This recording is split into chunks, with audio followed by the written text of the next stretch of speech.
Welcome to the chalkboard, my fellow football nerds, for episode number 128 of Chalk Talk. I'm your host, Shane Haff, and you can follow me on Twitter and YouTube at Shane Haff NFL. I'm joined today by the best co-host in the game. You've heard him on the Tough Cover radio show. It is Mark Henry Jr. Give him a follow on Twitter at Mark Henry Jr. _ Mark, how are you doing tonight? I'm doing good. I think it was a pretty fun NFL week. I feel like a pretty fun college football week. We got a crazy weekend of football ahead of us already that I'm already looking at on Monday. Shane's got to be happy that the Phillies are out of the World Series. Makes his life a lot easier for podcasting, that they're not in the World Series right now. It was quite heartbreaking. It would make it easier if it wasn't Halloween this week on Tuesday when we normally record this podcast. So the hits just keep rolling. It's fall. It is what it is. Yeah, it's a tough time. I think they would even be playing in the next week potentially if they were in, but that's a whole other conversation. Worst Philadelphia sports loss of all time, and nothing like that to turn your full attention over to football, which I think Shane thinks I'm like cheating on football when I'm watching the Phillies. I don't think watching the people basketball. The people think. They put it in the reviews all the time. Mark's cheating on football. I know. I'm a loyal man to football, but sometimes the baseball and basketball seduces me away. But I am fully footballified now. Like all of my focus on football. Like basketball just started, and I'm like. Even like sometimes, usually when the NBA gets here, I'm so excited. I'm like, oh, it's been 4 months since the NBA. I'm ready for basketball. This year, I'm like, do we really need it? Like, can we push it back a few weeks? I am fully in football mode. Well, it is a good week for it because while we are going to review the Week 8 action, looking ahead to Week 9, there are some awesome matchups. You've got Miami at Kansas City. That is a Germany game, so it kicks off early on Sunday morning. And then you can chase that right into Baltimore, Seattle in the 1 o'clock slate. And then, of course, you've got Eagles, Dallas at 4:25. Sunday Night Football is Cincinnati, Buffalo. There are so many good games going on this weekend. And then, of course, you end it with a bad matchup on Monday night. Los Angeles, New York. But some crazy games going on this week. This is not a preview podcast. Two playoff relevant teams, though, the Chargers and the Jets. They're in the mix. I think I've already canceled them both, so I'm uninterested. No, I only canceled the Chargers. I haven't canceled the Jets yet. Stay tuned. We missed last week's episode. I was traveling back from Philly. Mark, we are back. That was a fun story. A little inside baseball. Shane's been having a computer issue. It shuts down, and then I thought it was on my end, so I backed out, and then he couldn't add me back. We're back. Sorry. Those of you watching or listening later, there will not be the 4-minute gap because I'll edit that out. But yeah, I'm about to throw this computer out in the front yard. This is, I think, oh shoot, now I clicked the wrong button. This is this is great podcasting, folks. This is like the third time. This is like the third time in 4 weeks. It's just crashed mid podcast, and I have no idea why. I don't even remember what we were talking about when it crashed. I think we were saying why we didn't have a show last week, but the press conference is going to be bad. It's like you coming off a bye week and and you're having technological difficulties on like the first drive of the game. Like we can't even get to our scripted plays. And it's just this is pretty much like the Miami Dolphins having a delay a game on their first offensive snap against the Eagles. So bad stuff, but anyways, we'll get back to the show here. We'll edit that out for you watchers on YouTube later, so you don't have to sit there for 4 minutes at a blank screen. And hopefully my computer won't do it again. Mark, if it does, just assume anything's on my end at this point. I'm apparently going to have to get a new computer now. But I messaged Mark on Twitter and I was like, my computer did the thing again. Just start talking about the Eagles. And he's like, oh, I backed out and I can't get back in. So, yeah, I thought it was on my end. All right. Well, enough of that. Let's dive into it here, Mark. Let's start with the Philadelphia Eagles victory over the Washington Commanders. They win 38-31. A.J. Brown sets an NFL record for his sixth straight game with 125 receiving yards. He had a one-handed catch for a touchdown. Another huge touchdown catch with like 2 defenders nearby, contested catch. He is on pace for 128 receptions for 1,995 yards and 11 touchdowns, which is just incredible stuff. Truly witnessing history. He's one of the 2 receivers we're going to talk about, that record-setting wide receiver duo from the podcast title. We'll get to the other one later. Jalen Hurts ended the day with a completion percentage over expectation of 17.4%, which is wild, and a dropback EPA of 0.72 per EPA per dropback, which is by far the best mark of his career. On the Commanders side, Sam Howell apparently is, I think Sam Howell is the Commanders version versus the Eagles of what the Eagles have in Boston Scott versus the Giants. If you put his 2 Eagles games together and extended it on a 17-game pace, he would complete 73% of his passes for 5,840 yards and 43 touchdowns. That would put him first in each of those categories last year by a significant margin of 590-yard lead over what Patrick Mahomes did last year. It's just absurd. In the first half, he had a 1.93 second time to throw, and they were pushing the ball downfield, 6 yards average depth to target. So there's just voids all over the middle of the Eagles secondary. A lot of it probably comes from you have linebackers that aren't great to begin with. You've got Sidney Brown, a college safety, playing slot defender for the first time in his career. You got a new safety in Kevin Byard. You've got Reed Blankenship coming off of injury. It's just not good cohesion there, which could be expected. Hopefully that's something that will get better as the season goes along. But what did you take away from this one? The Eagles escape again. They're 7-1. I tweeted out, hey, first of all, I'm sure you have. Have you seen Pirates of the Caribbean? Yeah, of course. Okay. So sidebar, is it Pirates of the Caribbean or Pirates of the Caribbean? I think I say Caribbean, but I think it's probably correctly Caribbean. See, I feel like when I'm referring to the location, I say Caribbean, but when I say the movie title, I say Caribbean, and I don't know why. Yeah, I think you're right there. I think you're onto something there. But so, like the scene when Jack gets arrested at the beginning and the guy tells him, "You're without a doubt the worst pirate that I've ever heard of." And he says, "But you have heard of me." I tweeted that out, and it was like, the Eagles wins are the most unimpressive thing I've ever seen. And then Jack's like, but we are winning. Because that's pretty much what I feel like with the Eagles now. They got the best record in football. It is not always pretty. You should not be sweating out back-to-back games against the Commanders. But here we are, and the Eagles are 7-1, leading the NFL. Yeah, I'd rather win ugly than win 5 games beautifully and lose 3 in a row because my quarterback turned into a pumpkin. Cough, San Francisco cough. So yeah, I feel good about where the Eagles are, even if it isn't necessarily as beautiful as we want it to be, like it was last year for most of last year. But I mean, it's a tale of 2 sides of the ball here in this game, because there's not a lot to complain about on offense other than the fact that you fumbled twice. That's really the complaint. But if you want to complain, it's pretty easy to go to the other side of the ball. It's pretty easy to go to the defense and find things to pick apart, find things to get upset about. And, there was that meme going around yesterday, and it was like Sam Howell when he plays the Eagles. And it was just like Tom Brady highlight, Peyton Manning highlight, Patrick Mahomes highlight. Like, it's pretty funny. I don't get it. It's insane. Sam Howell gets sacked 8 times a game against every other team, but against the top 5 sacks team in football that almost broke the record last year, we can't get pressure on him. It's insane. I have a bone to pick about sacks, by the way. So, I agree with what you're going to say, but the intentional grounding, like that should be counted as a sack and sack yardage instead of being counted as penalty yardage. And like, is it ultimately a difference? No, like he's down there at second down, but it matters to these guys. I mean, and it's not like I heard a report, like I heard somebody say that Hassan Reddick was upset after the game, not like, throwing a fit in the locker room, but he was just upset he didn't get that sack.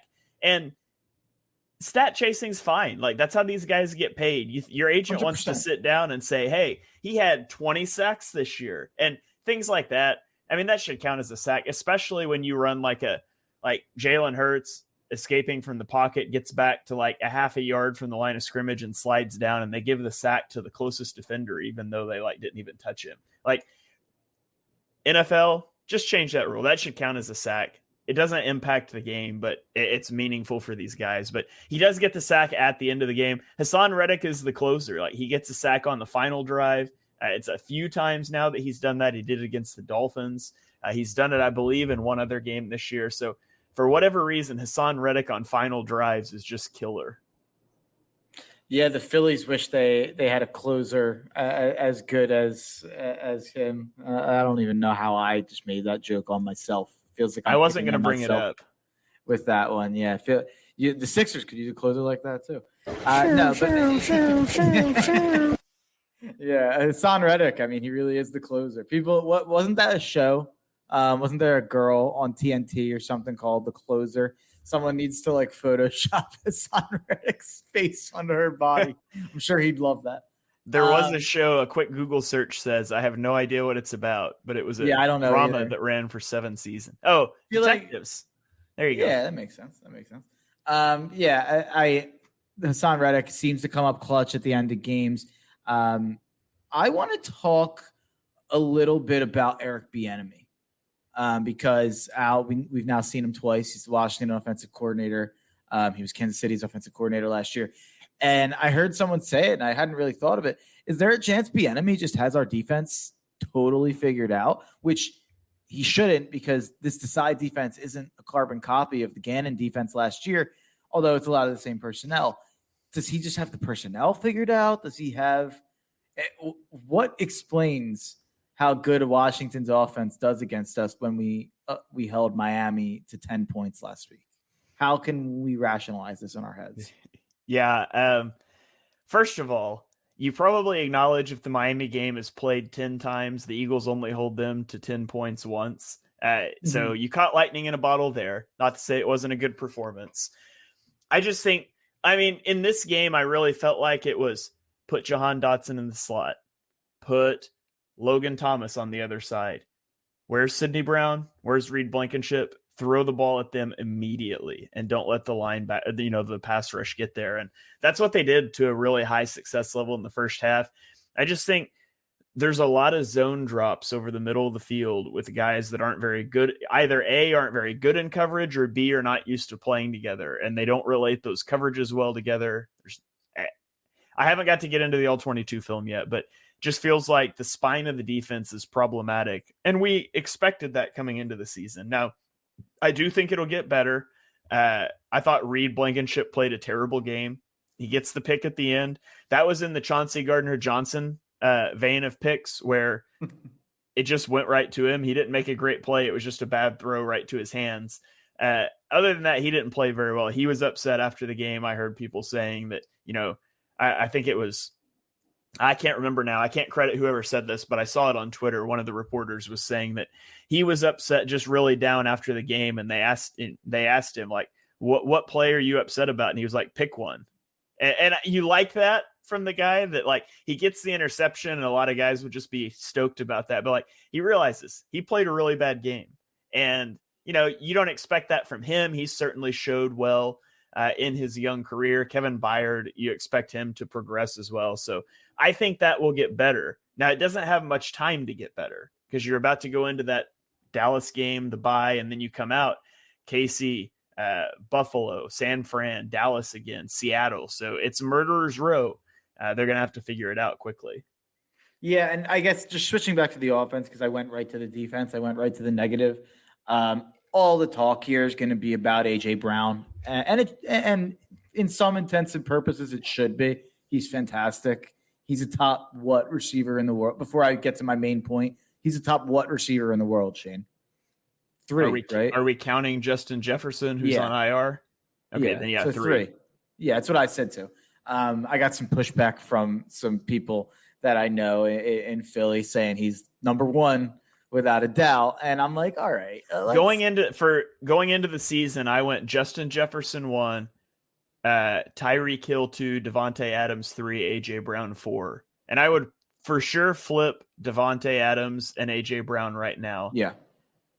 I think I would flip AJ Brown with Tyreek Hill. However, that's a skill thing. Like if I had let me just say this, we'll jump the shark completely here. If I had an MVP vote and I'm voting halfway through the season, there's not a quarterback that's running away with this. I think the discussion for MVP right now would go to AJ Brown or Tyreek Hill.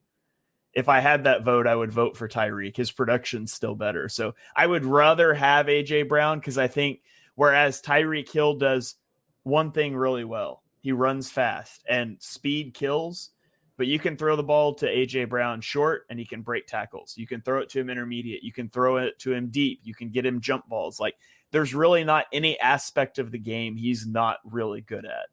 And so you don't have to do a lot of those creative things. So I would rather have AJ Brown. I would say right now, Tyreek Hill's still producing better.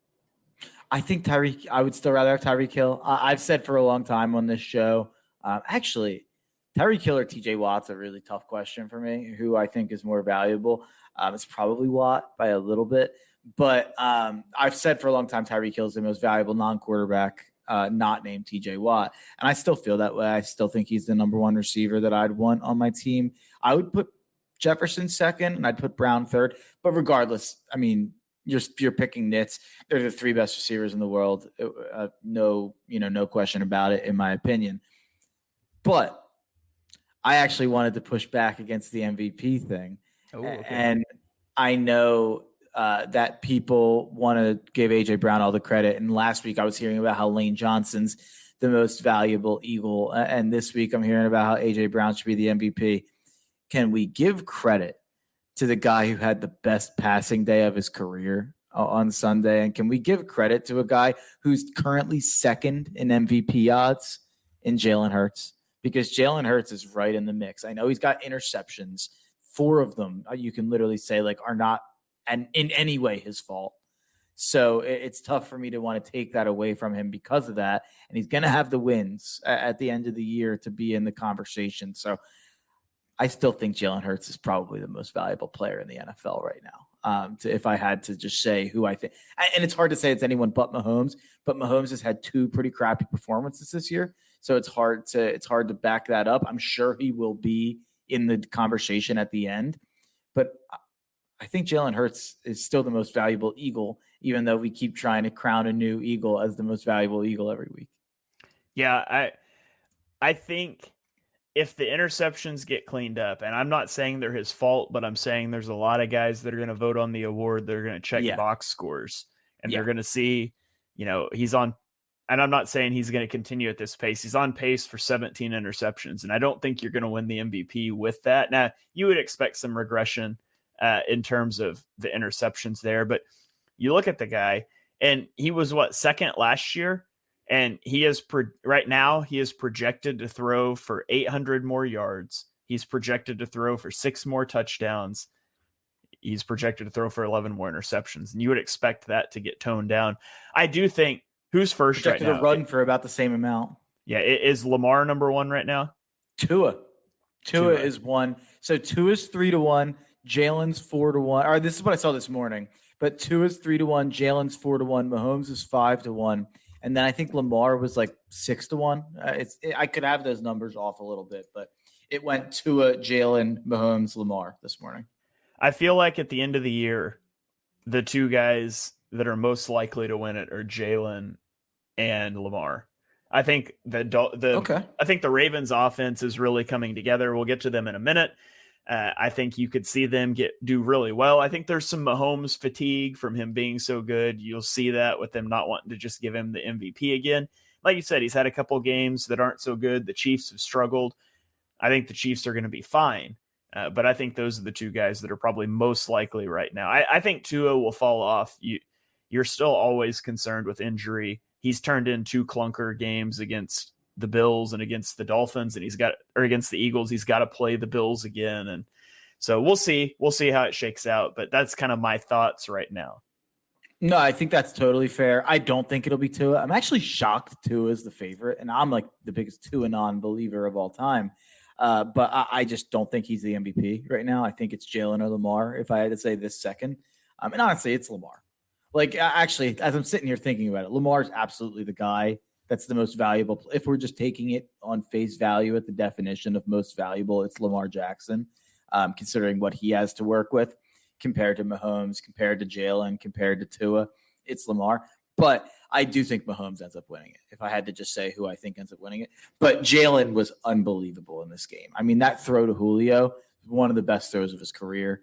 I mean, even people are going to freak out about the AJ catch, and it's unbelievable. And Jason Kelsey diving in and doing his celebration with the one hand is incredible. And that's maybe the best catch an Eagle has ever made in my life. I think I'm safe to say that. And not like biggest, like just like most impressive. That's probably the most impressive catch, like highest degree of difficulty. But Jalen put that in a spot where only AJ could go and grab that ball. Like, I just felt like Jalen played a near perfect game, at least in terms of his arm, in terms of throwing the ball in this game. And being able to do that when he's clearly banged up and clearly didn't want to run a ton. I mean, I just think Jalen is so special. And I'm not breaking any news, but sometimes I just think it gets lost in the shuffle and we only talk about him when he messes up sometimes. He could also barely move in this game. So yep, there's that too. Best passing game of his career. And that's one that gives you hope for, like, the athleticism goes away at some point. He's showing that he can win from the pocket without it. Now, certainly teams play him differently because of the athleticism, but it's just phenomenal to see his growth as a passer so far. Yeah, I mean, and just beyond I didn't mean to turn this into like a Jalen love fest, but just beyond like the football field and beyond the performance, when you take into consideration that he is banged up and that he adjusted and worked whatever he had to work to make this they came into this game with a plan of attack for him to not use his legs. Like, they came into this game for him to tough it out in the pocket. And by the way, he took a couple huge hits. The one he took, man, he really got hit right in the midsection. It was one of those, like, it looked like a WWE spear. Like, he really got like speared back on it, and he stood right up, started running down the field. It might have even, I could be totally off, it may have been the Devontae catch that actually wasn't a catch. Yeah, it was. That they ran down the field. Yeah, he got smoked on that play. Still ran down the field and got the ball hiked. Yeah. Which, timeout. I just stumbled upon something I wanted to talk about, and it's not Eagles related. So I'm spending way too much time on this game. We'll move on right after this. Ron Rivera. What a loser. This guy is a buffoon. He's a moron, whatever you want to call him. I mean, the fact that this guy's still coaching in the NFL, the fact that this guy's above Eric Bieniemy on a coaching staff is a joke. Like, how do you not challenge that play? Like, well, he said after the game he didn't have time to watch the replay. Well, Shane, he didn't see it on the Jumbotron. Yeah, I mean, first of all, you don't watch the replay. You have a guy in the booth doing that. Second of all, you don't even need to wait. When you see on a fourth down a receiver go to the ground trying to make a catch and then jump up and give a signal and everybody's running to the line and the quarterback is hobbling 40 yards downfield to run a play really fast, maybe you just think, that might be a red flag. You see what I did there? Might be a red flag. That. You should throw the red flag, right? What's it cost you at this point? Like, are you afraid you're going to run out of challenges? Just throw that's a huge, huge swing in the game. And he also made an incorrect decision not going for 2 the first game, sending it to overtime. Like, you could argue Ron Rivera and those 2 decisions cost them these 2 games.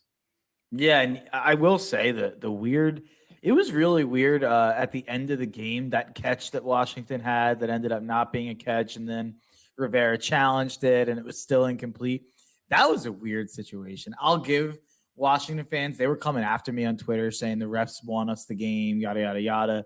And we've seen 2 weeks of that in a row where the other fan base is kind of yelling at us about that the refs gave us wins. I didn't think it was a poorly officiated game, but I did think it was very weird that was called a catch on the field and then somehow overturned to an incompletion, but then Washington had to challenge it instead of us. Like, that was a crazy, crazy sequence of events. And if that happened to the Eagles, I'd be yelling and screaming about it on this podcast for sure. Yeah. All right, let's roll on to Thursday night football. where we have the Tampa Bay Buccaneers against the Buffalo Bills. The Bills win 24-18. Bills Nation collectively held their breath when Josh Allen appeared to hurt his shoulder in the first half. He went into the medical tent. Kyle Allen was warming up. I just realized both their quarterbacks' last name is Allen. You get the same aesthetic on the jersey. That's kind of cool. I noticed it because I said Kyle in my notes. I said Kyle Allen was warming up, but Allen came back. So Josh Allen comes back. He doesn't miss a play. However, he was picked on the next pass attempt. So things did smooth out for that, and the Bills got the win. They spread the ball around well in this one. Gabe Davis had a career-high 9 receptions for 87 yards. Khalil Shakur had 6 catches for a career-high 92 yards. And tight end Dalton Kincaid notched his first career NFL touchdown. So the Bills get the win. They get sort of the mini bye now with a little extra time to recoup, to try to get healthy as this team's going to get. And they stay in contention in the AFC East. What'd you see in this one? What I see is what the Bills always do. They beat a bad team. It's that simple. Like, I don't take this as any sign that the Bills fixed their problems. I don't think that the Bills are a contender again because of this. I think the Bills are fine. I think the Bills are going to be above average as long as they have Josh Allen. But I think that's all they are at this point due to all the injuries that they have. I think they're above average. And this was truly, in my opinion, just a Josh Allen lifting the team up with him to go and win a game. And they were up the whole game, so it's weird to say that.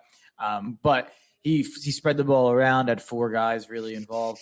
It does seem like Gabe Davis steps up in these, like, either big games or like night games. It seems like if the Bills are playing a game that people are watching, Gabe Davis scores. And Gabe Davis has a big night. I would say that the one big takeaway that you could have to be positive if you wanted to be would be that Dalton Kincaid looked really good in this game. So if you could get Dalton Kincaid really going, Davis has looked like a legitimate number 2 option this year. Maybe you could have a fun kind of 3-headed monster with Diggs, Davis, and Kincaid.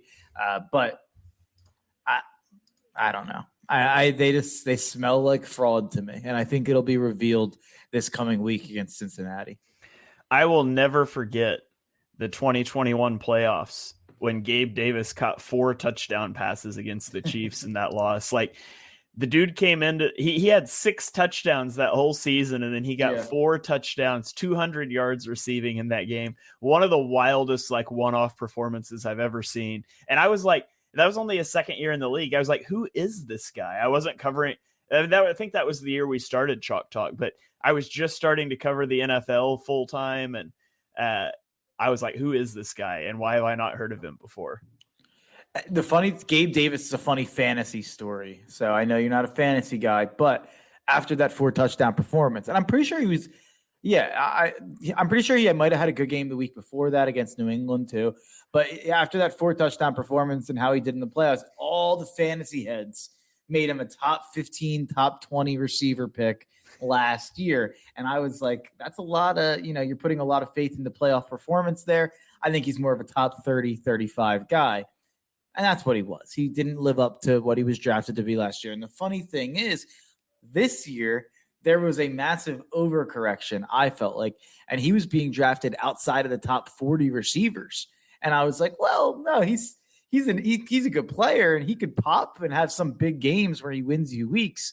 So I think it's worth taking him in the top 40.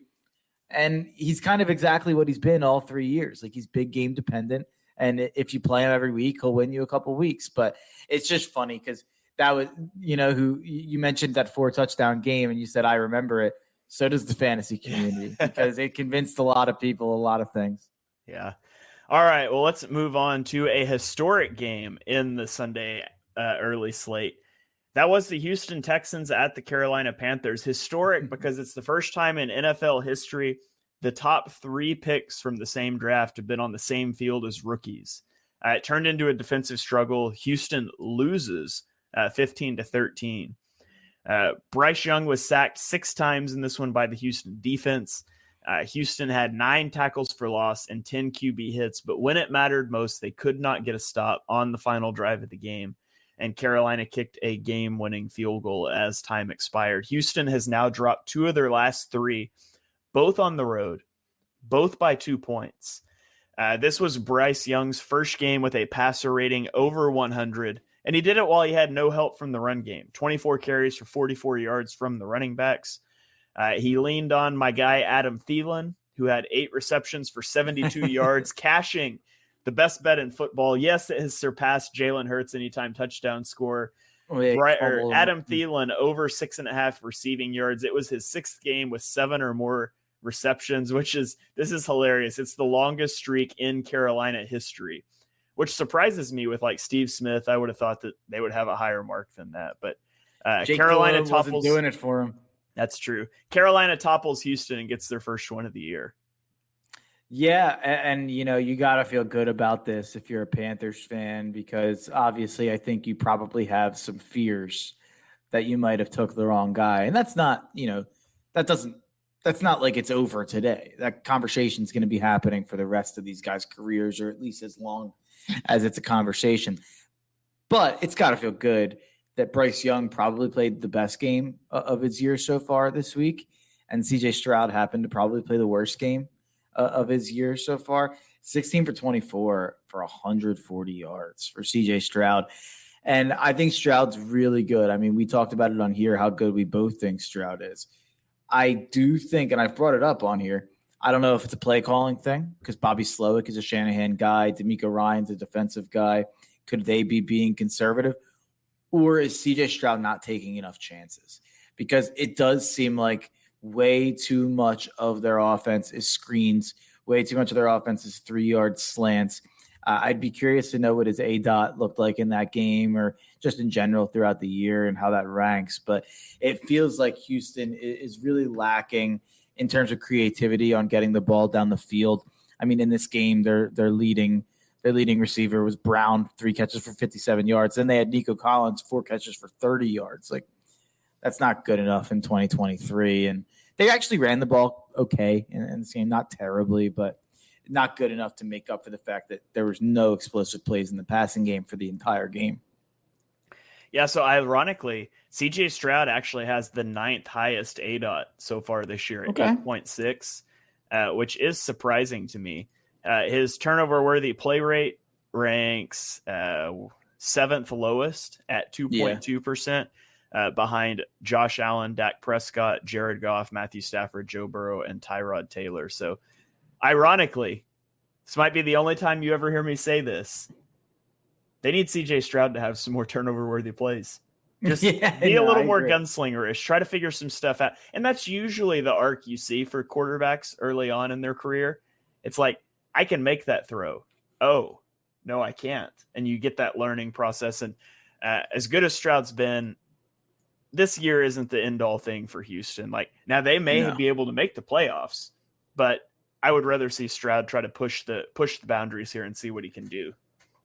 100%. And just on the other side, the Carolina, Thomas Brown, their offensive coordinator, was given play calling duties before this game. And if you watched it, it made a lot more sense. Like, Carolina's offense just seemed to make more sense, seemed to move the ball better. Not that they, put up a ton of points. They only scored 15 points, but they had a nice drive to finish the game here to get a field goal as well. So Frank Reich, I don't know what that says about Frank Reich, that he gave up, play calling duties, and it seems like they figured things out. But he gave like an impassionate speech in the locker room, dedicating the ball to Thomas Brown, their offensive coordinator. So thought that was worth bringing up. All right, let's roll on to the Los Angeles Rams at the Dallas Cowboys. Dallas wins this game 43-20. They had a 10-3 lead, and then in a 3-minute period, they jumped that lead to 26-3. Deron Bland got a pick 6. By the way, his 3rd of the season. No other defender has even 2 scores this year, and the NFL record is 4. So NFL record watch for Deron Bland. Then they had a punt blocked out of the end zone. Then they scored a touchdown. So the Cowboys really piled it on in a short time as things snowballed for the Rams. The bigger thing for the Rams, though, is Stafford injured his thumb and Brett Rippon came into the game. And as a guy who liked Brett Rippon in the draft as a day 3 guy, Brett Rippon's not it. So hopefully Stafford is fine. He's able to come back. The biggest thing I noticed for the Cowboys is CeeDee Lamb is starting to be used outside more. they've started using him as like the solo receiver in these 3-by-1 sets, and it's working. He was targeted 14 times, had 12 receptions for 158 yards and 2 touchdowns. This was the first time the Dallas offense scored more than 2 touchdowns since week 1. And so if Dallas's offense is right, and their defense is overcoming the Trevon Diggs injury, Micah Parsons had 8 pressures, 7 of which were under 2.5 seconds, which is tied for the most this season. Suddenly this team could get really scary again. They haven't looked right since the San Fran game. They're trending better in a big matchup with the Eagles coming up this week. So I'm really curious to see how that one plays out. Frauds. Frauds. That's what the Dallas Cowboys are. I don't care about this game because the LA Rams are also frauds. They are who we thought they were. They're a bad football team. And we got tricked by that. I think Sean McVay's such a good coach that to start the year, I think preparation matters so much, and I think coaching matters so much. Once you have injuries and you have guys in and out of the lineup and, you know, the general wear and tear on a season where I think buying in on a coach's message matters less, I think the Rams, you're seeing the talent deficiencies across that roster, whether it be the offensive line, whether it be on all stages of the defense, whether it be the running backs. Like, you're starting to really see the problems that me and Shane were pointing to this offseason when we thought the Rams were going to be one of the 2 to 3 worst teams in football. And by the way, I think if you took the last couple games the Rams have played and extrapolated it over the rest of the season, whatever the last what week are we in? We're in week 8. If you took the last 10 weeks of the season, I think the Rams will be a bottom 5 team in that 10-week stretch. That's how bad I think the Rams will be the rest of the way. And Stafford did get banged up in this game as well, so that's another factor. But even if Stafford plays, I think you'll see the Rams have a really, really tough season the rest of the way. All right, let's go to Green Bay, who is also having a really tough season. Woo. They get beat by Minnesota 24-10. Suddenly, after a 1-4 start, Minnesota has won 3 in a row to get back to 500. But Kirk Cousins exited this game with an injury, later confirmed to be a torn Achilles, which sucks. Real quick. Yeah. In honor of Kirk Cousins, because this happened on Monday Night Football live while we're on, Jimmy Garoppolo just hiked the ball and immediately prepared to be sacked. I call that a Kirk Cousins, which is mean when we're talking about how, you know, I feel bad. I feel awful for Kirk Cousins. That was the most Kirk Cousins-esque play I've ever seen in my life. Jimmy hiked it and immediately turned his back to the defender that was coming at him. It was an insane play. But I'm sorry. Continue. That was disrespectful by me to Kirk Cousins. The disrespect for Kirk. Yeah. I mean, it just sinks. Like, he hasn't missed a game in his career due to an NFL injury. He was 7th in DYAR, 8th in DVOA.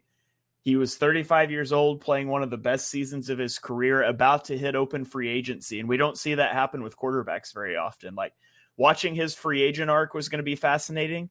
And it still will be. Like, teams are going to have to evaluate what is related to Justin Jefferson, which, to be clear, I think Kirk's played incredible football this season. I mean, Justin Jefferson went out and Kirk's carried this offense, which sounds crazy to say in the year 2023. So hopefully he comes back. Hopefully he goes and gets a bag in free agency. But that brings me to a question I want to ask before we talk about the Packers. If Stafford misses significant time, Kirk is gone now, who gets the 7th wildcard spot in the NFC? So obviously you got Philadelphia and Dallas, San Fran and Seattle, Detroit. Yeah. Whoever wins the NFC South. New Orleans. It's going to be a second NFC South team, right? Like, with Stafford out, maybe with Kirk out, I think you're going to end up with 2 teams from the NFC. The worst division in football is going to get 2 teams into the playoff. It could be the Commanders. I don't think so. I think it could be. I lean Commanders. I don't buy them. I don't buy them either. But it means I have to buy them. I guess it could be the Falcons. No, I think Falcons Saints is more likely. I bet I'm so jumping the gun. It has nothing to do with what we were about to say. I bet New Orleans plus 250 to win the NFC South last week, which feels like a really smart bet now. I bet they're favored. So I feel really good about them to win the South. So yeah, it comes down to Atlanta, Tampa, or Washington. I think I would take both Atlanta and Tampa over Washington right now. I would probably take Atlanta since they are ahead of them, and I think that they did beat Washington. So I'll take Atlanta, but Washington probably is in the mix. So that begs. I mean, they're playing Taylor Heineke now, so they're like 3 wins better than they are with Desmond Ritter. So we'll get to that one in a minute. I've got thoughts. It begs the question, though, if Minnesota trades for Jacoby Brissett or Jameis Winston, is it Minnesota? Yes. I think so. I agree. I agree. If it's Jacoby, for sure. If it's Jameis, I lean them, but I wouldn't say for sure. I would say I think I like Jameis more than Jacoby. Yeah, I'm not a Jameis guy, but neither am I. You said it makes it the guy. I'm painting you the Jameis guy now. Yeah, I'm fine with that. Yeah. So on the Packers side, the Packers offense has not scored a first half touchdown in the last 5 games, Mark. Like, it's a problem. They're starting way too slow. I don't even really want to talk about them because they're going nowhere. But I do want to point out Jordan Addison, who was your guy in the draft, had 7 catches for 82 yards and a touchdown. He now has 7 touchdowns in his first 8 games, and he's only the 6th receiver in the Super Bowl era to do that. So shout out to Jordan Addison. Life's definitely going to get tougher now with Kirk Cousins out, but Jordan Addison is off to a great start to his NFL career. Was he a my guy? Because I felt like we all liked him. I feel like I'm pretty sure that he was high, you were higher on him than anybody else was. I can look it up. No, I don't remember him because I definitely liked him, but I don't remember him being like someone I had to argue about, I guess. Yeah, so let's see. Yeah, you had Jordan Addison 14th. I had him 22nd. Dibes had him at 31st. So you were higher on him. Like, we all had him first round guys, but you had him like top half of the first round. I would say in like late first round. Dibes didn't like him. That's really what it was. I feel like now that I'm thinking about it, you were in the middle. I felt like you liked him, but you just liked other receivers more. But Dibes was out on Addison. That's why you're remembering that probably. Yeah. Ironically, the spread that you and I had between JSN and Jordan Addison is the same. You just had both guys like 7 spots higher than I did. Yeah, that makes sense. Yeah, JSN. We'll talk about JSN in just a minute. Yeah. All right, let's roll on to Indianapolis, where New Orleans picks up a win 38-27.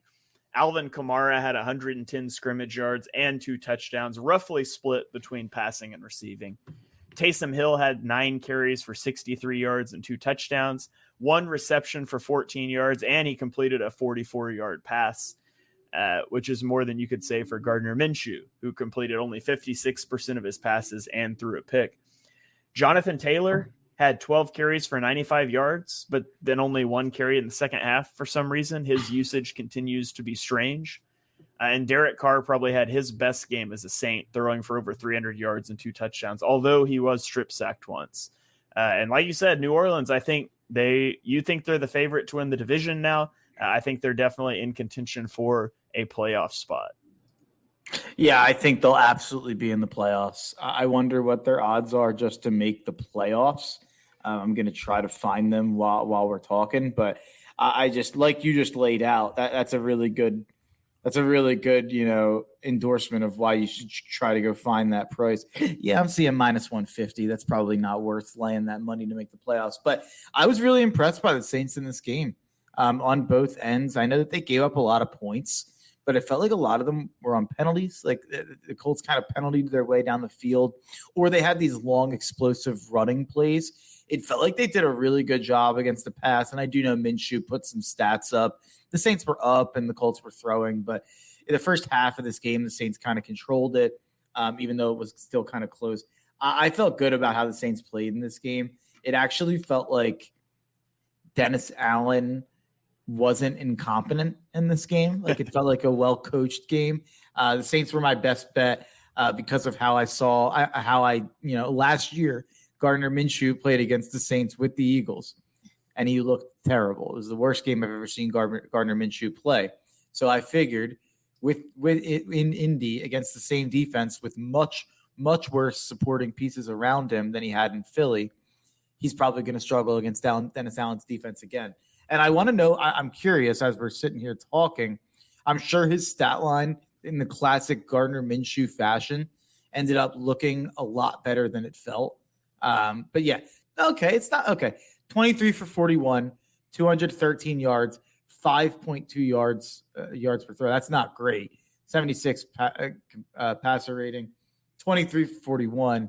He was pretty inaccurate in this game, and New Orleans definitely had him moving in the pocket. Dennis Allen, whatever he has figured out, he makes Gardner Minshew uncomfortable. So I knew that New Orleans was going to win this game. And you just take a look at New Orleans' schedule, and I mean, yeah, they're going to win 10 games. Like, it feels like they're probably going to be a 10, 11 win team. Maybe 11's too strong, but Chicago, just looking upcoming, Chicago at home, Minnesota with whoever their backup is on the road, Atlanta, Detroit, that's tough, Carolina, the Giants, the Rams, the Bucks, and the Falcons again. They play one good team the rest of the year. Maybe three if you want to say the Falcons count as two, but that's a pathetic schedule. If you are serious about the Commanders making the playoffs, you can get them at plus 800 to make the playoffs right now. What's Atlanta? Atlanta is minus 180. And New Orleans, is that minus what? Because I was looking on probably a different app than you're looking. What's New Orleans number? Minus 150. Yeah, same number. Okay. Yeah, you're probably right then. It's probably going to be Atlanta and New Orleans. What's Tampa's number? Shoot, I just closed it. I'll pull it. I clicked the tab off because I thought you were done asking. No, that's noob fair. move. I got it back up now. That's my fault. Tampa is plus 200. Oh, okay. Wow, they really think Washington stinks. Yeah, that's fair. That's fair. Okay. Hey, I was dumb for bringing it up. So you're right. NFC South's going to get two teams in there. I think so. Yeah. That's pathetic. All right, let's roll on here. I'm having a hard time conceptualizing the time since we had our blackout at the beginning of the show. It's a long one. Yeah, I'm not sure exactly where we're at time-wise, but we're still in the noon game. So let's keep this train rolling, and we'll go to Miami. Miami picks up a win over the Patriots, 31-17. New England had not allowed a 100-yard receiver this season. Jalen Waddle and Tyreek Hill each topped 100 yards in this one. In week 2, they held the duo to 126 yards, but in week 8, it was 233 combined yards. As Tyreek Hill crossed 1,000 yards on the season, his 1,014 yards is the most in the first 8 games in the Super Bowl era. He is on a tremendously record-setting pace so far this year. And it's funny to talk about how dynamic their offense is, and then talk about the Patriots, who gained only 218 yards and had 3 3-and-outs. The only thing that was working for their offense was Kendrick Bourne, and he tore his ACL. Done for the year. Hate to see that. I thought Kendrick Bourne You just broke that news to me. That sucks. Oh, you didn't know that? No, that sucks. And I thought Kendrick Bourne was maybe a prime candidate to end up in Kansas City or Baltimore or somewhere that needed a receiver. Injured in the game. Found out today it was an ACL injury. So that's awful news for him and for the Patriots, who I honestly think would have traded him. And if that's the case, they were stupid for having him out there. But you hate to see a guy ever go down like that. On the flip side of the injury news, though, you have Jalen Ramsey making his Dolphins debut after the meniscus injury in training camp. He had a 49-yard interception. He was not on a pitch count. He played, I should say, a snap count. Didn't mean to trigger any bad memories there. He was not on a snap count. He played 47 of their 51 defensive snaps. So Jalen Ramsey is apparently back, and he gives a shot in the arm to this Dolphins defense. Did you see what Mike McDaniel said about Jalen Ramsey's pick? I did not. What did he say? He said, "Oh, I almost wish I'd almost would be better for me to like send the clip and play it." No, it's not worth it. It's not worth it. But he said, Mike McDaniel, he was like, I was supremely disappointed in him. He said he was going to get a pick 6, not a pick field goal. He's like, it's like he only returned it to field goal range. So like, we didn't even end up scoring on that drive. So, I had to have a conversation with Jalen after the game. Here we go.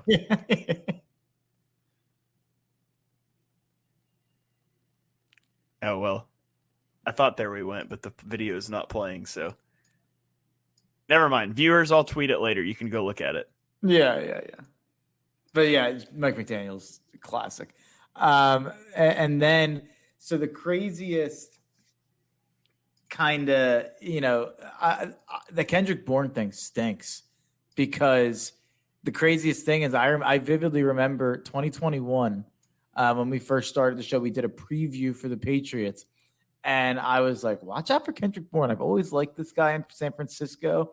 He went to New England. And he's been pretty good. In his first year, he had 55 catches for 800 yards, 5 touchdowns. Last year, not as good. But this year, he was on pace for, 74 catches, 800 yards, 8 touchdowns. He was on pace for, pretty solid season in a broken offense. And I think he's really talented. That is an absolute bummer. He's also on a fantasy team of mine, like a deep fantasy league, where he's actually pretty usable. So, man, that's brutal. All right. Well, let's turn the page to another brutal game. This one. Oh, real quick, pause, timeout. I forgot to say, this is also what the Dolphins do. They beat bad teams. They lose to good ones. Nothing to see here. It doesn't change my opinion of them. All right. Let's roll on to it. Doesn't make the segue work now. Oh, here we go. I got it. Sorry. Speaking of bad teams, let's go to the Meadowlands and we'll talk about the worst football game in NFL history. Let's start with the ending first. Down 3 with 24 seconds left. Graham Gano misses a field goal. So Zach Wilson gets the ball back with no timeouts. Completes a 29-yard pass to Garrett Wilson. The clock is stopped because Kevon Thibodeau lined up off sides. Wilson then hits Allen Lazard for 29 yards. Got the spike with a second left, and Greg Zuerlein tied the game up. Zuerlein later won the game in overtime, much to the enjoyment of Jets minus 2.5 ticket holders like yourself. But here we go. I just listen to these stats. The New York Giants had a 4% success rate passing the football. They had a negative 9.1 air yards to the sticks, which is the lowest since the stat began being tracked in 2006. 12 runs by the Giants on 3rd and 3 or more, which is the record since at least the year 2000. Saquon Barkley had 36 carries. Only 13 running backs have had over 35 carries since 2013, and he had the lowest yards per carry of all of them. And combined, there were 15 punts in the first half, which is the most since the NFL started collecting punt data in 1991. Finally, the 24 total punts in this game were more than the combined 23 points scored. So the worst, literally the worst offensive football game of all time. Shout out to the Jets and the Giants. At least, I was going to say at least the Jets were doing it with a backup quarterback. I guess technically the Giants were doing it with a third stringer. So you get what you pay for. Tommy DeVito, hey, I'm walking here. Forget about it. Yeah, it's classic. Tommy DeVito, literally the name of Joe Pesci's character in Goodfellas. I don't even know what to say about this game. This was a roller coaster. This ended like 10 minutes after the rest of the 1:00 games in overtime too. This was just an insane, stupid game. And if the Jets would have lost this game, I think you could have made an argument it would have been the worst loss in NFL history. The Giants could not complete a forward pass. They couldn't. They couldn't complete a forward pass. If they would have lost this game, they should have contracted the Jets franchise. Like give the Giants the good Jets players. New York, they can't handle two teams. They've steal their field. Yeah. Uh-oh. I think you froze, Mark. While Mark appears frozen, I'm going to go ahead and start talking about the next game as our technical difficulties continue here. Oh, I see Mark moving again. There you are. It was you that time. It wasn't me. I don't know what's going on. Who knows? All right, well, let's roll on to our next game here. A it's clear that the StreamYard gods do not want us to spend any more time on this massacre at the Meadowlands. So let's roll on to Pittsburgh, where the Jacksonville Jaguars beat the Steelers 20-10. Travis Etienne had a 56-yard touchdown on a go route at the boundary. Trevor Lawrence said after the game, quote, "I don't know if we've ever thrown the ball to that running back out there," end quote. Etienne had 79 rushing yards as well. He's the first Jags player with 70-plus rushing and receiving yards since Maurice Jones-Drew did it in 2011. So Travis Etienne making big plays. For the Steelers, George Pickens making plays, his 22-yard touchdown reception with a hurdle. I don't know if you saw that. That was awesome. Per Next Gen Stats, it was a 4.9% touchdown probability, and he scored on that one. Minkah Fitzpatrick injured his hamstring in the first. Mike Tomlin has already said he will miss Thursday Night Football this week. Kenny Pickett injured his actually, I don't remember what he injured. He got hurt in the second quarter, and Mitch Trubisky came in, threw 2 fourth-quarter interceptions. Mike Tomlin was non-committal on Kenny Pickett playing Thursday, but I think the general sense is he probably will, since Tomlin was willing to rule out Minkah. Here's the take from this game. Jacksonville needs to push all their chips into the middle and go make a move at the deadline.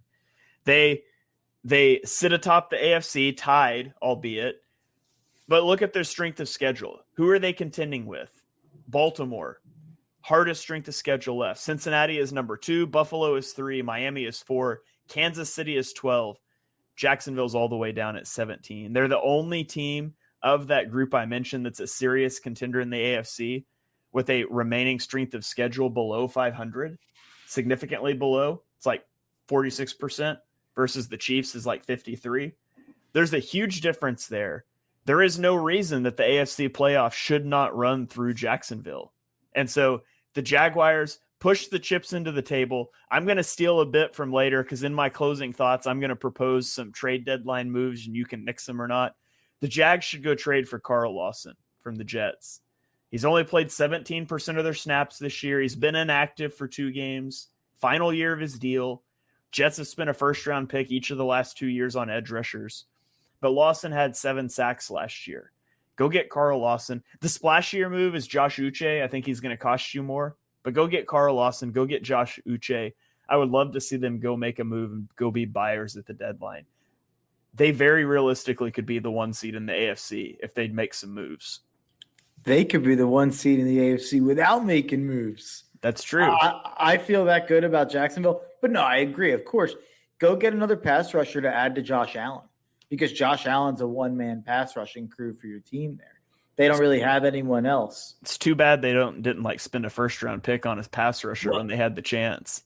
It's too bad they didn't spend the first overall pick on a pass rusher. Oh, yeah, that's what I meant to say.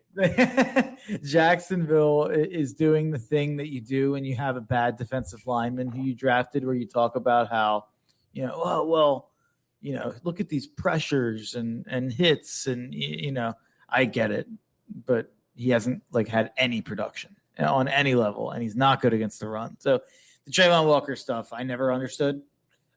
You were higher than I was on Walker, but you were not at all in the camp of where he should.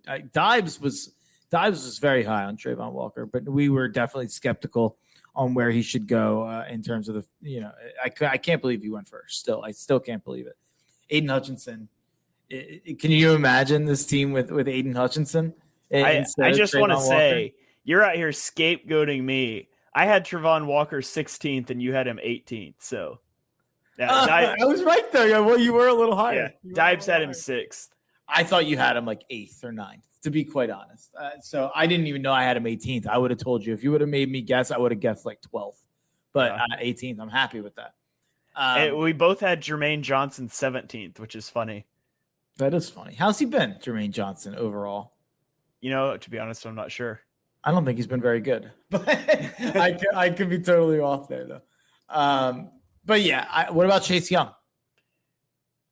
I was like, well, Chase Young's been pretty good, but now I know what you're talking about. If Jacksonville, would you give up? I would give up a second to go get Chase Young. Yeah, absolutely. I'm assuming at that point you're going to sign him to a contract, but you still got a QB on a rookie deal.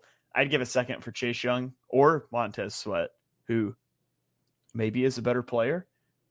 Whichever one of those guys. Like, I've heard that a third was offered for Montez Sweat. If I could get Montez Sweat for a third over Chase Young for a second, I'd do it. Either one of those guys would be great. Just go get a pass rusher. Go make a move. Go get two pass rushers. Go get Josh Uche and Chase Young. Be totally irresponsible. Trent Baalke's going to blow your first round pick anyways. Just go get some guys. I wish we didn't have a million pass rushers so we could get in on that. I guess Washington wouldn't trade him here anyway, so it doesn't matter. Yeah.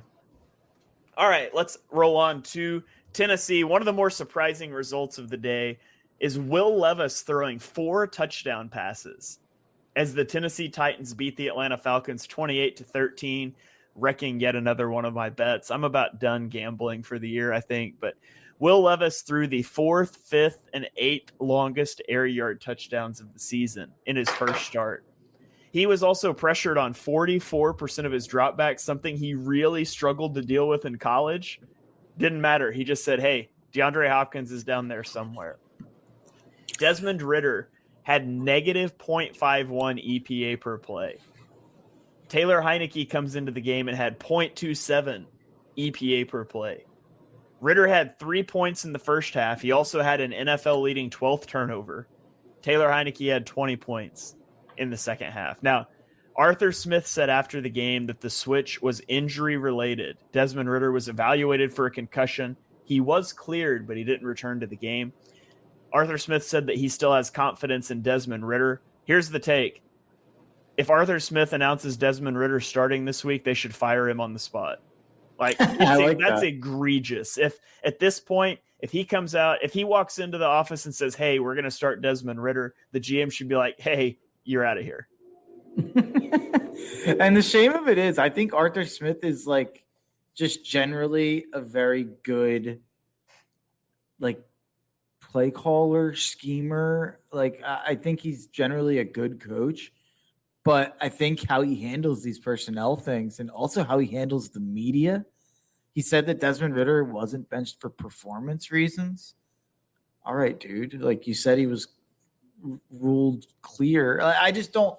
He's a weird guy. I think that's what it comes down to. Arthur Smith is a weird cat, character. He is a weird guy, but not in the way that Mike McDaniel is a weird guy where he's funny. He's just a weird dude. It's not charming at all. If yeah. anything, it's the exact opposite. It's very off-putting. Yeah. All right. Well, let's get into the afternoon slate here. Got a few games in the afternoon slate. Seattle is the first place that we'll go. They beat Cleveland 24-20. They were on the cusp of losing to PJ Walker, but an interception late in the game gave them a chance, and they responded with a 52-yard touchdown drive to win the game. Seattle had a lot of costly penalties in this game. 2 first downs on illegal use of hands, a PI on 4th and 2, ends up costing the Browns this game. They're wasting this defense. Another team that should go trade for Jacoby Brissett, the Cleveland Browns, which would just be hilarious. It's not going to happen, but it's just sad to see such a good defense go to waste in Cleveland. Yeah, this was, this saved my day on Sunday. I had Seahawks -3.5. It's one of my biggest bets of the day. And it's one of those where you crumple the ticket up and you throw it in the trash can and you think that it's over. And then I wasn't even watching the game, and I got the notification that Seattle scored with like 30 seconds left or something crazy.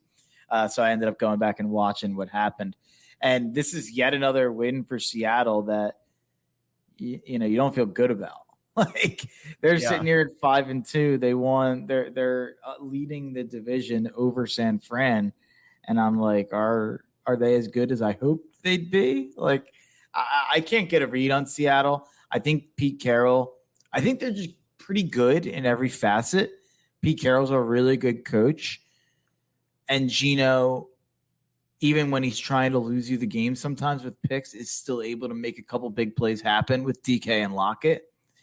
It just feels like they can never put it all together to have, that game where they come out like gangbusters and look great. But they also, I don't know if they have it in them to get blown out. Like, I don't think they can look that bad in a game. Like, I almost want to compare them to the Vikings of last year, but I think that's disrespectful to the Seahawks. I think they're better than that, but I do think they're sort of along the lines of they're going to play close games almost every week. Yeah. Yeah. You talk about gambling, man.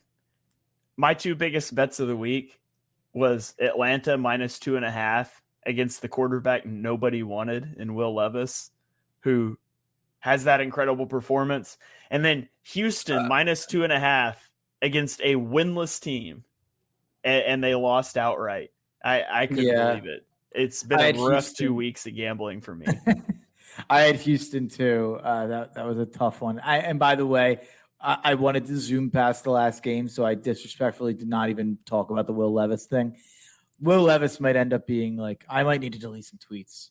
Like, we might need to delete some podcasts, get him out of the ether, because I've said some mean things about Will Levis.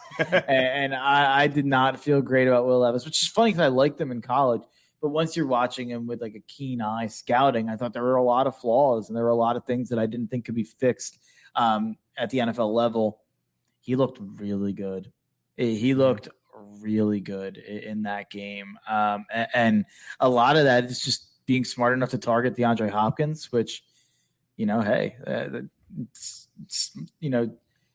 dumb money don't make no. I forget what saying I was even going to try to throw out there. Scared money. Yeah. What? It's late, even though it's not. It's like 7 o'clock where I'm at right now. But it feels like it's like 13 o'clock. Yeah.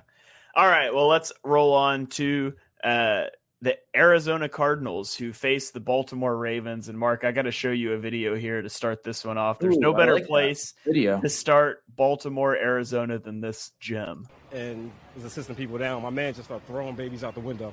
We was catching them, unlike Aguilar and his mishaps. I like to put that out there.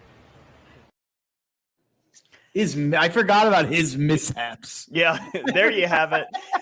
So Arizona scored, for those of you that don't know what we're talking about, that when Nelson Aguilar was with Philadelphia, that was a firefighter giving an interview in the midst of Aguilar dropping all these passes.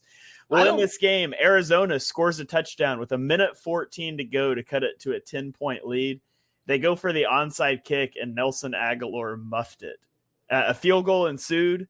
However, Aguilar did recover the next onside kick, and the Ravens were able to get out with a win that was not as close as it looks on the scoreboard. But Baltimore has a lead of over 10% DVOA over second place. They have the best DVOA in the history of the statistic for a 6-2 team.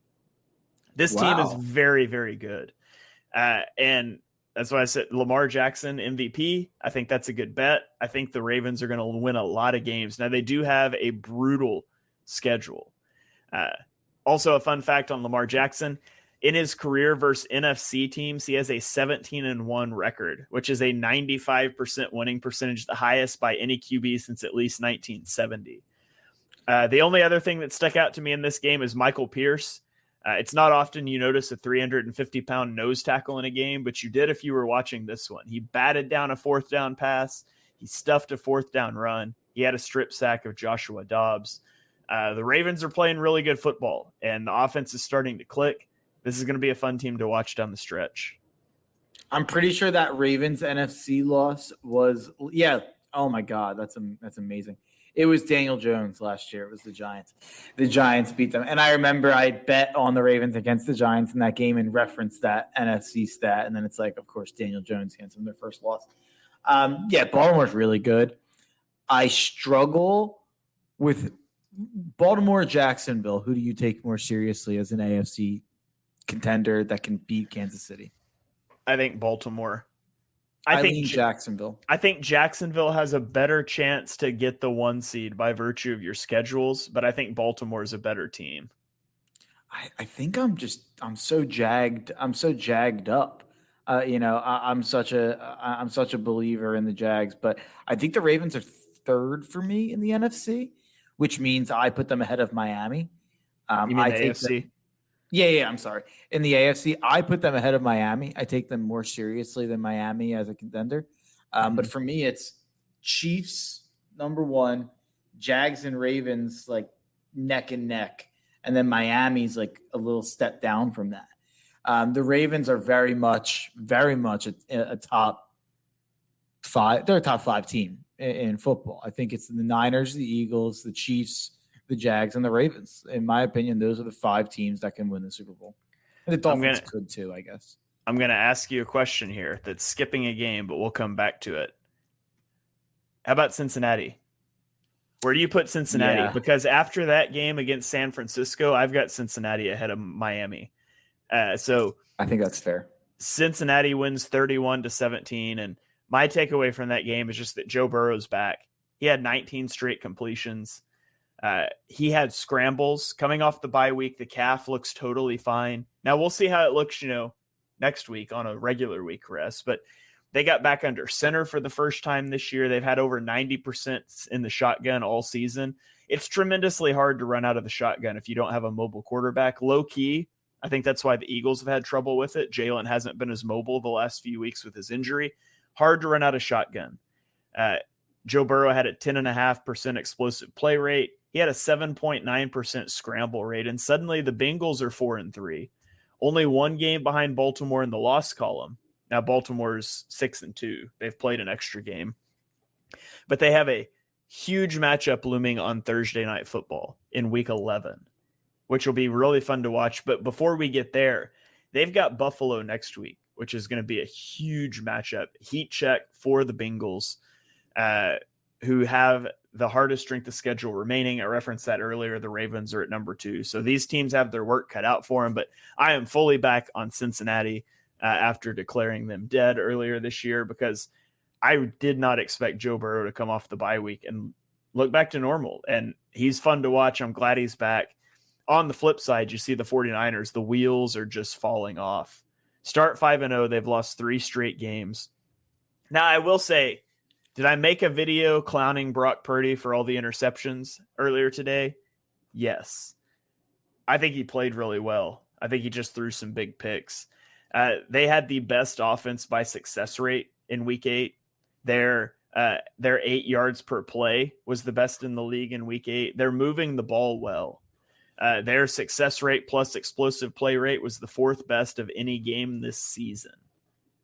It just looked bad at the end. And that's what it's been for him. I mean, you go to the week before against Minnesota. We didn't talk about it on this podcast. He looked good until the end when it was pick, and it just looked bad. And what I'm more concerned about for San Fran is their defense.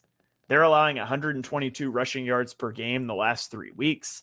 The last 2 weeks, they have allowed 78% completion percentage for 378 yards and 2 touchdowns. And 88% for 283 and 3 touchdowns. San Francisco's defense is a big problem, and they're going to have to get that fixed. Cincinnati played a perfect game. I mean, yep. Cincinnati, they played an absolutely perfect game. They got up early, exactly what you want to do, 14-7, and they didn't let them up for breath. Like, they didn't let them close after that, 24-10. And then obviously Joe Mixon has the touchdown to ice the game where he high steps his way into the end zone. And the first thing I saw when you see Mixon doing that is, I mean, this team has their swagger back. Cincinnati is a team that when they ride high, they ride high. It feels like they almost remind me a little bit of the Phillies. I'm so down bad. But they are kind of like the football Phillies, where it's like vibes and, when they get going, they get rolling. And I think that's Joe Burrow. And I was starting to have questions about this offense, even outside of Joe Burrow.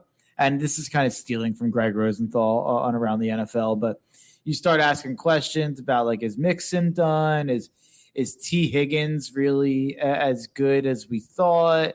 Is Jamar Chase still in that elite conversation? And it turns out all it really was that Joe Burrow was hurt. I really think that it was that simple. And honestly, the Bengals having to work through some of that stuff and the Bengals being able to come out on the other side with a defense that now had to play in some low-scoring dogfights, like, I think it probably helps the team. And I think, like, you see that win that they had against the Rams in Week 3 on Monday Night Football. They were 0-2. The Rams were playing good football at the time. And you're able to win a game, I forget exactly, 16-13, low-scoring 3-point win. And it didn't feel like the Bengals played well. It felt like they had every opportunity to lose that game, but the defense was able to guile it out and win a game for them. Now you look at where they are, where are they 4-3? I think they are right now. You look at where they're at 4-3, and imagine if they were 3-4, you'd feel a lot differently about where the Bengals are at. So credit to the defense. Yeah, I was having a meltdown during this game because I had money on the Bengals money line in this one at plus 180. And I was like, it won't salvage my weekend, but it'll get it close. And literally, like, I knew they were winning. And I wrapped up post-game stuff. I flipped it on, and literally the first play I watched was the Bengals miss a field goal. And I was like, you have got to be kidding me. And then later they fumbled in the red zone. I was like, get out of here. So I quit watching it, and then they came back and won. And so I went and watched the condensed version later. I was like, I must be a jinx of some sort. All right, on to Denver, where it was not a good day for the Chiefs.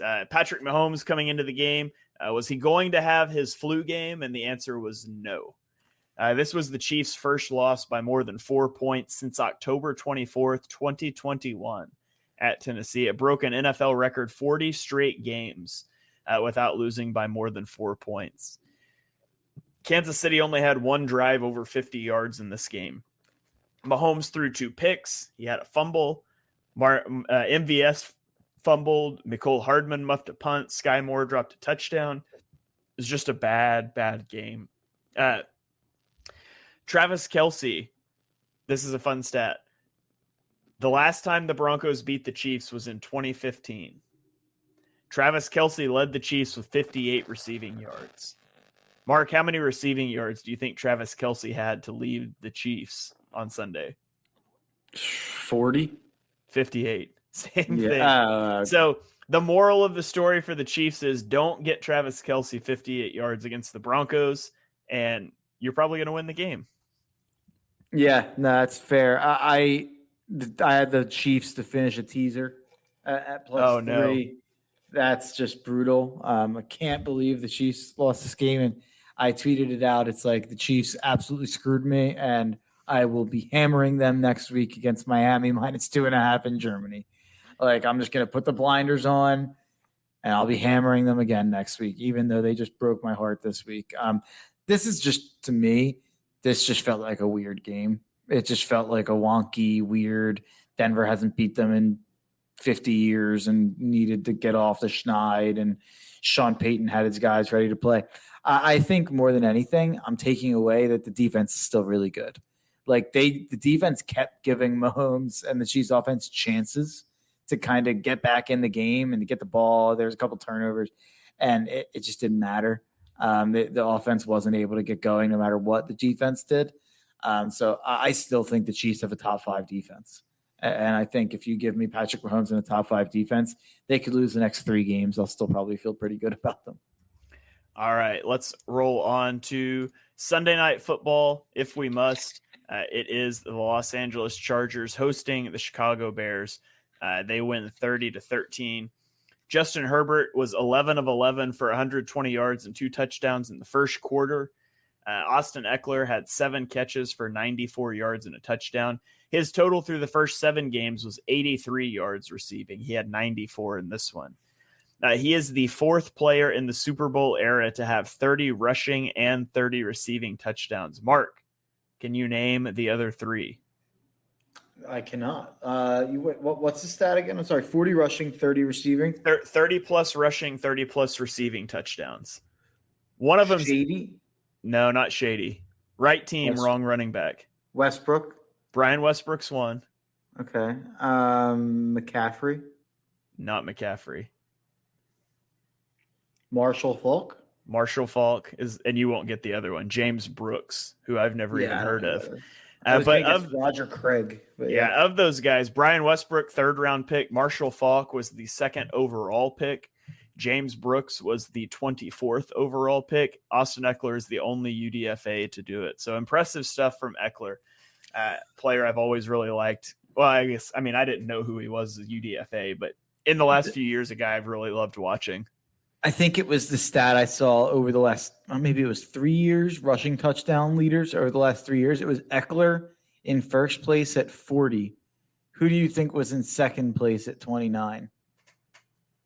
Derrick Henry. Jalen Hurts. Oh, I was thinking running backs. That's a trick question. Isn't that crazy? That is crazy. The top 10 was all running backs, and Jalen Yeah. Hurts was second. Yeah, if I like thought about it, I could get that because Jalen Hurts know why I'm touchdown. asking too. Yeah. Jalen Hurts anytime touchdown, second best bet in sports. Didn't hit this week though. That tush push was a 16-unit swing for me. That being fumbled on the one. Yeah, that one also really screwed my day up. So that's brutal. All right, and then we obviously are not talking about Monday Night Football because it's currently going on right now. Detroit. Oh, go ahead. What I will say is about Monday Night Football, these Lions jerseys are an atrocity to all mankind. You have amazing jerseys. Just wear the Honolulu blues, the whites with the blue in it, the blue with the gray in it. Stop it. These gray jerseys are offensive. All right. I'll say that Jimmy Garoppolo going 6 of 14, passing for 62 yards and an interception in the fourth quarter is offensive, but that's fair. It's actually shocking. They just showed I think the total yardage is like Detroit 450 to Vegas like 130. And somehow the Raiders are like, we're just down 9 with the ball. It's like if the Raiders would have won this game, it would be one of the weirder games ever. But they did have a pick 6. All right. Well, that is going to wrap it up for this week. Let's kick it to final thoughts. Mark, I'm going to lead us off. For my final thoughts, I'm going to present to you 5 deals that should be made at the trade deadline. That's tomorrow, so you guys might not even listen to this Tuesday before the trade deadline. But, Mark, I'll present these. You tell me real quick, yay or nay. Let's do it.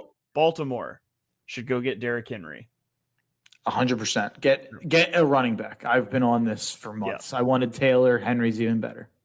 All right. The Kansas City Chiefs should go trade for DeAndre Hopkins. They wanted him in the offseason, less than $1 million. The Titans aren't going anywhere. Chiefs, go get DeAndre Hopkins. Titans aren't going to do it because Levis had too good of a game with him. They want to try to give Levis the guy to help him. That's fair. The Cowboys, sticking with the Titans here, should go get Christian Fulton, cornerback for the Titans. That lets them kick Deron Bland back inside. He's done fine on the outside. He's a better nickel. Their backup nickel stinks. Bring in Christian Fulton. I don't want to help the Cowboys, so pass. All right, Detroit Lions. Devontae Adams, let's go. He is pissed right now. He's saying things. They need him out of Las Vegas. The Lions need a star player. They need a star receiver to go opposite Amon-Ra. Bring in Devontae Adams. I don't care what it costs. Go get him. Here's my rebuttal. I like it. I want a receiver in Detroit. But if it costs too much, just call Denver and see if you can get Jerry Jeudy. That would be I would say, if you can't get Adams. Other one, by the way, because this is a name I tossed around. If you can't get Jerry Jeudy, Cortland Sutton would be an interesting target for a team that needs a wide receiver out of Denver as well. I've never been the biggest Sutton guy. Yeah, I mean, he's lesser tier, but I feel like you could probably get Cortland Sutton for like a conditional day 3 pick. Yeah, I agree with that. Okay, and then my last one. This one's the biggest slam dunk in my opinion. 49ers need to go trade for Ezra Cleveland from Minnesota. Yeah. He played left tackle in college. Trent Williams banged up. He played right guard as a rookie, left guard the last 2.5 years. It's a win-win. Both of San Fran's offensive guards stink. Everyone on their offensive line except for Trent Williams, who's hurt all the time, stinks. So go get Ezra Cleveland, shore up that offensive line. Did you watch The Office? You ever watch The Office, Shane? Did I watch that? Unless you're talking about like the original British one. No. Yes, okay. I watched The Office. I should have known that. Like 7 times. Same here. I should have known that. So the Minnesota thing, you suggested Minnesota should trade a guard. My rebuttal to that is they're going to need that guard when Jameis Winston / Jacoby Brissett are leading them to the 7th seed for the NFC playoffs. But if it's not Jameis Winston and if it's not Jacoby Brissett and Minnesota decides to make a deal with the devil and call Carson Wentz, the tweet I saw, I think it's Kyle Yates who had the tweet, said Carson Wentz agent in the meeting with the Vikings. And it's Will Ferrell's character, D'Angelo Vickers, sitting there with Andy Bernard. And he's like, this could be the best decision of your life. or the worst decision of your life. There's no in between. It's like, if you want someone who's just going to get you your paper on time for the agreed upon price, he's not your guy. I'm kind of rooting for Carson Wentz. The Carson Wentz Minnesota Vikings experience would be incredible. That would be very entertaining for sure. All right. That's my final thought. I was about to ask you for your final thought. You already gave it to me. Thank you guys for joining us for episode 128 of Chalk Talk. We came off the bye week totally unprepared. Technical glitches abounded. Hopefully you guys enjoyed the show. I'll have the timestamp so you can skip all the dead air. But if you enjoy what you heard on the show, just know we're normally better than this. Just go ahead and smash that subscribe button anyways. Turn on notifications. Drop us a 5-star rating wherever you stream your podcast. Please give us reviews on Apple, iTunes, or Spotify. Those really help get the show out here to more people. You can follow me on Twitter and YouTube at ShaneHalfNFL. You can follow Mark on Twitter at Mark Henry Jr. We will catch you guys next time.